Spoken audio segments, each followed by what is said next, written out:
ئێران و هەرێمی کوردستان مێژوویەکی دێرینیان لە پەیوەندی و ئاڵوگۆڕی بازرگانی هەیە. دوای تورکیا ئێران بە دووەم هاوبەشی بازرگانی هەرێمی کوردستان و عێراقدانێت لە ڕووی ئاڵوگۆڕی بازرگانیەوە. ئەم پرسار وها سەردانەکەی پزیشکیان و پەرەپێدانە پەیوەندی ئابوووریەکان لەگەڵ بەڕێز گەیلان حاجی سعید سەرۆکی ژووری بازرگانی پیشەسازی و لێرگفتوگۆکەین. بەڕێز گەیلان بەخێر بن. زۆر سپاس بەخێراتن. قەبارەی بازرگانیمان لەگەڵ ئێران چەندە؟ بەڵێ سەرەتا زۆر سپاسان دەکەم لە بۆ ڕەخساندنی و دەرفەتا لەوەی قسە لەسەر بابەتی پەیوەندی ئابوووریەکان و قەبارەی ئاڵوگۆڕی بازرگانی بکەین لەگەڵ وڵاتێکی گرنگی دراوسێ وەکو کۆماری ئیسلامی ئێران. لە ساڵانی ڕابردوو بۆ نمونە ساڵی 2023 هاناردەی کاڵای کۆماری ئیسلامی ئێران بۆ عێراق بە 8 ملیار بۆ 8.5 ملیارد مەزەندە دەکراوە. ئەو لەو بڕەش کە 2 ملیار بۆ 2 ملیار و 500 لە ڕێگای دەواازە سنووریەکانی هەرێمی کوردستان بووە. بەو پێی ئێمە پەیوەندیەکی دوور و درێژی لەگەر کۆماری ئیسلامی ئێران هەیەی هەرێمی کوردستان و پەیوەندیەکان هەمە زۆرن و کۆماری ئیسلامی ئێران هەمیشە بە چاوکی گرنگ سەیری هەرێمی کوردستان دەکات لە ڕووی ئابوووریەوە. بۆیە ڕۆژ بە ڕۆژ دەتوانم بڵێم جوڵەی بازرگانی و گەشەسەندنی ئابووری لە نێوان ئەو هەرێمی کوردستان و کۆماری ئیسلامی ئێران لە گەشەسەندندا بووەوە لە ئێستاشدا بەردەوامە. بێگومان لە ئابووری یاخود لە جوولەی بازرگانی زۆر جار بەرز و نزمی دروست دەبێ یاخود سارد بوونەوە دروست دەبێت لە جۆرێک لە جۆرەکان، بەڵام لە ئێستادا پەیوەندیەکان بەرەو بەهێزتر و فراوانتر و بەرەو ئاسایی بوونەوەیکی زۆر باش دەڕواوە. دوای ئەوەی کە سەرۆکی هەرێمی کوردستان و سەرۆکی حکوومەتی هەرێمی کوردستان سەردانی کۆماری ئیسلامی ئێرانیان کرد وە گفتوگۆیان کرد لەگەر کۆماری ئیسلامی ئێران، پەیوەندیەکان بەرەو باشتر چوونە و جوڵەی بازرگانی هەستی پێ دەکرێت کە زیاد ببێ و جگەلەوەش هاتنی ئەمڕۆی سەرۆک کۆماری ئیسلامی ئێران ئەوە دەردەخا کە هەرێمی کوردستان چ پێگەیەکی گرنگی هەیە لە بۆ وڵاتی ئێران. بەڵێ لە سنوورەکانمانەوە ئێمە تەنها شت هاوردە ئەکەین لە ئێرانەوە یا خوشتی شەناردە ئەکەین. خۆتان دەزانن ئێمە وەکو عێراق بەگشتی و هەرێمی کوردستانیش بە تایبەتی ئێمە تاکو ئێستا وڵاتێکی هاوردەکارین و زیاتر لە کاڵاکانمان هاوردە دەکەین و وڵاتانەی کە کاڵیان لێ هاوردە دەکەین بۆ نمونە ئەگەر بە ڕیزبەندی بێ وڵاتی تورکیا زۆرترین ئاڵوگۆڕی بازرگانیمان لەگەریان هەیە و دوای ئەوە کۆماری ئیسلامی ئێران دێ. بۆیە ئێمە کاڵاکانی کە هەناردە دەکرێت بۆ وڵاتی ئێرانیان لە ڕێگەی وڵاتی ئێرانەوە کاڵاکان زۆر کەمن و ژمارەیان کەمە لەبەرەوەی ئێمەوە بەرهەمی ناوخۆمان تاکو ئێستا لە ئاستی ئەوە دانیە کە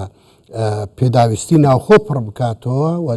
دوا بەدوای ئەوە هەناردەی وڵاتانی دەرەوە بکرێت تەنها چەند کاڵایەک نەبێت کە ئێمە گەیشتونەتە ئەوەی کە پێداویستی ناوخۆ پڕ بکاتەوە. چەند دەواازەی فەرمی و نافەرمیمان لەگەڵ ئێران هەیە؟ ئێمە باس لە دەواازە فەرمیەکان دەکەین کە 3 دەواازەی فەرمی لەگەڵ کۆماری ئیسلامی ئێران هەیە، ئەوانیش پەرویزخان و باشماق و حاجی ئۆمەرانن. بێگومان دەواازەی نافەرمی تریش هەن، بەڵام تا ئێستا بە فەرمی دانیان پێدانەندراوە. بەڵام لەو 3 دەواازەیەوە لە کامیان زیاتر هاوڵگۆڕی بازرگانی ئەکرێت؟ ئێمە زیاتر سنووری شاری هەولێر کە بۆ نمونە مەرزی حاجی ئۆمەران کە لەگەڵ شاری پیرانشار بەیەکەوە دەبەستێتەوە، تایبەتە بە شاری هەولێر و لە 2 ساڵی ڕابردوودا دوای ئەوەی جەنابی پارێزگاری هەولێر بە ڕێزوێت خۆشنا و 2 جار سەردانی کۆماری ئیسلامی ئێرانی کرد و توانی لەگەر پارێزگاری ئورومیە چەندین ڕێکەوتن واژۆ بکەن. دوا بە دوای ئەوە جوڵەی بازرگانی لە سنووری حاجی ئۆمەران زۆر بەرەو باشی چوو و زۆر زیادی کرد و هەتا کۆماری ئیسلامی ئێران لەلایەن خۆیانەوە کە ئەو کاتە چەند ئاستێنگێک هەبوو بۆ نمونە چەند کاڵایەک لەو سنوورەوە هەناردە نەدەکرا، تواندرا بەپێ ئەو ڕێکەوتنە ئەو کاڵایانش ئازاد بکرێن و لەو سنوورەوە هەناردە بکرێن. بۆیە لە 2 ساڵی ڕابردوودا ئاستی هەناردەکردنی کاڵاکانی کۆماری ئیسلامی ئێران بۆ ئاستێکی زۆر باش بەرز بووە و دەتوانم بڵێم سنووری حاجی ئۆمەران لە سنوورەکانی دیکە پێشکەوتوتر و لە پێشتر بوو و جوڵەی بازرگانی تێدا زیاتر بوو لە سنوورەکانی دیکە. ئەو کەلوپەل و پێداویستیانی کە لە ئێرانەوە هاوردەیانەکەین زیاتر کەلوپەلی خۆراکین یاخۆ پیشەسازی. خۆتان دەزانین ینی ئێمە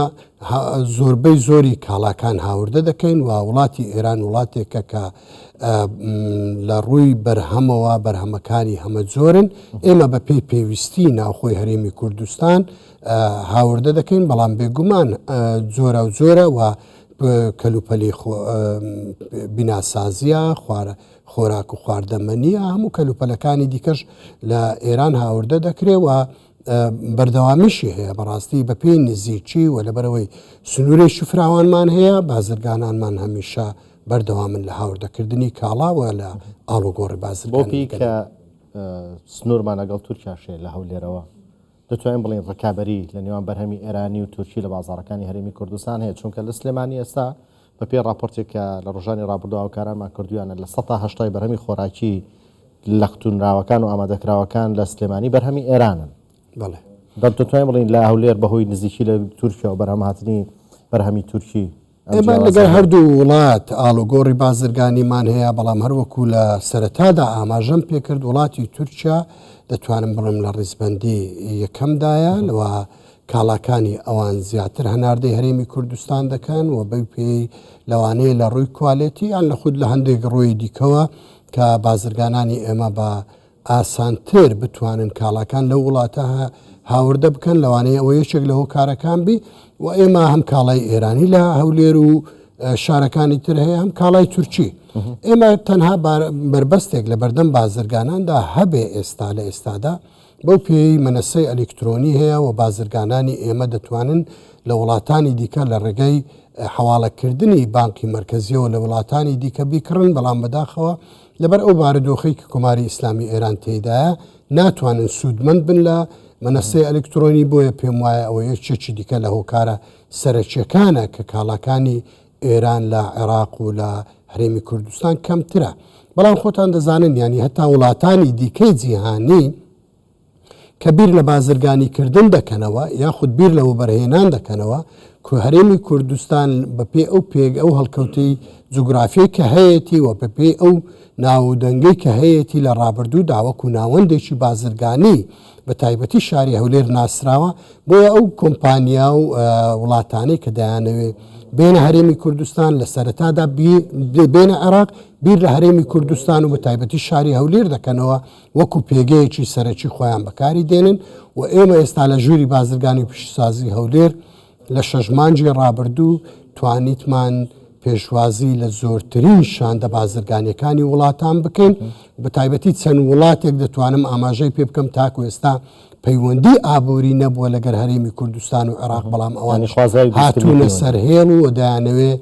پەیوەندی ئابووری و بازرگانی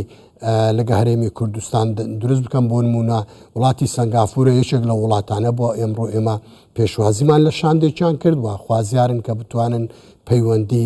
زیاتر لەگە هەرێمی کوردستان ببەستن لە ڕووی ئابووری ئەو بەرهەموو کاڵانەی لە ئێرانەوە هاوردەی هەرێمی کوردستانەکرێت تەنها بۆ هەرێمی کوردستانە یان بەشێکیشی بۆ باشوور و ناوەڕاستی عێراقە نەخێر بەپێ ئەو پەیوەندیەی ئێمە هەمانە لەگەر کۆماری ئیسلامی ئێران و بازرگانان ئێمە هەیان بووە لە سەرەتاوە بۆ نمونە پەیوەندی بازرگانیەکانی ئێمە دەگەڕێتەوە دوای ساڵی 1991 کە زۆر بەهێز بووە و لەو کاتانەدا پەیوەندی بازرگانی شارەکانی تری عێراق لەگەڵ ئێران نەبووە و ئێمە پەیوەندی تری کەلتوریمان لەگەڵ کۆماری ئیسلامی ئێران هەیە و بەو پێ ئێمە توانیتمان پەیوەندی بازرگانیەکانی و بازرگانانی هەرێمی کوردستان فراوانتر بێ لە بازرگانانی شارەکانی تر بۆیە هەرێمی کوردستان وەکو دەواازەیەکی گرنگ لە بۆ عێراق بە تایبەتی و عێراق و کۆماری ئیسلامی ئێران کاری کردووە و تواندراوە ئەو کاڵایانەی کە لە ئێرانەوە کۆماری ئیسلامی ئێرانەوە هاتوونە تا هەرێمی کوردستان وەکو ڕێڕێوێک بە هەرێمی کوردستاندا بڕوە بۆ شارەکانی تری عێراقیش تێدا سوودمەند بن بەو پێوەی ئێمە پەیوەندەکانمان فراوانترەوە زووتر لە بازرگانانی ترتوانیمان پەیوەندەکانمان لەگەر کارگە و کارخانەکان و لەگەر کۆمپانیەکانی ئێران بنیاد بنێ بەڕێز گەیلان حاجی سعید سەرۆکی ژووری بازرگانی و پیشەسازی هەولێر لە ستۆدیۆ ئامادە بووم سپاس بەخێرات.